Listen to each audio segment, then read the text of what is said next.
Opioid addiction inside the brain. Addiction is a neurological disorder that affects the dopamine reward centers in the brain. These centers are responsible for making us feel happy and satisfied in order to reinforce behaviors that are necessary for survival, like eating, drinking, and sleeping.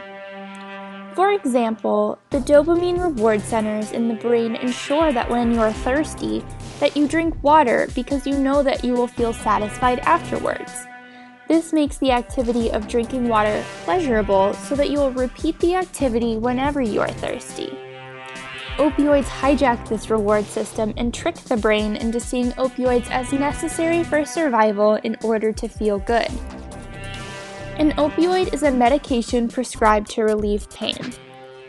Opioids are normally prescribed for pain that occurs for a short period of time, such as after an operation, but can also be prescribed for chronic pain or pain that is ongoing. Those who take opioids for pain that occurs for a short period of time are much less likely to become addicted than those with chronic pain, as their pain is not ongoing and does not alter their everyday lives. When patients with chronic pain become dependent on opioid pain relievers, there is a much higher risk of addiction. Opioids interrupt and reduce the severity of pain signals as they reach the brain. Opioid pain relievers also affect the areas of the brain that control and respond to emotion, often creating a euphoric sensation that decreases the effects of painful stimuli. Some of the more common opioid pain relievers include Oxycontin, Vicodin, and morphine. Within the brain are many neurons. These neurons, or nerve cells, are responsible for transmitting chemical messages called neurotransmitters throughout the brain.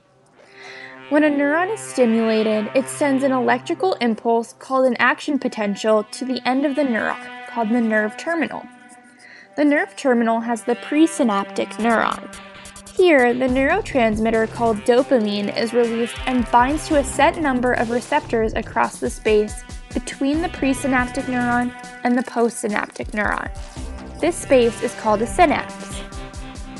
This continues the chemical signal from the first neuron into the other neurons in order to tell the brain that this activity is pleasurable.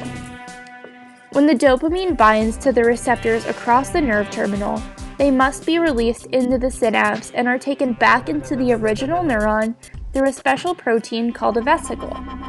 These vesicles are necessary to maintain a healthy level of dopamine within the synapse. When an opioid pain reliever is taken, the body feels good because it is no longer in pain, and dopamine floods into the synapse.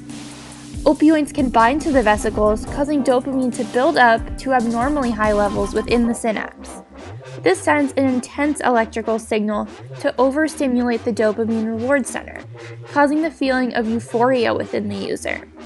This begins a cycle of survival responses and conditions the brain into seeing this as pleasurable and necessary for survival.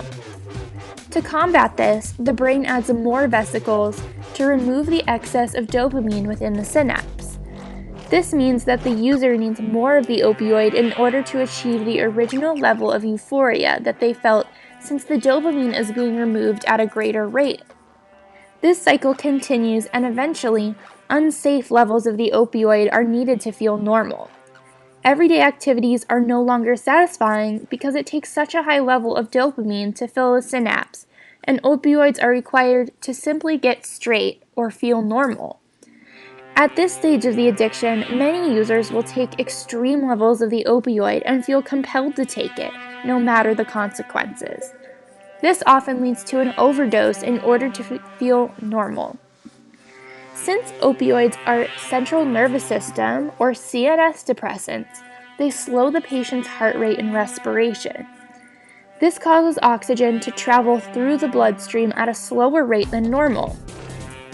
The rate of gas exchange from oxygen to carbon dioxide becomes slowed, causing the buildup of carbon dioxide within the body.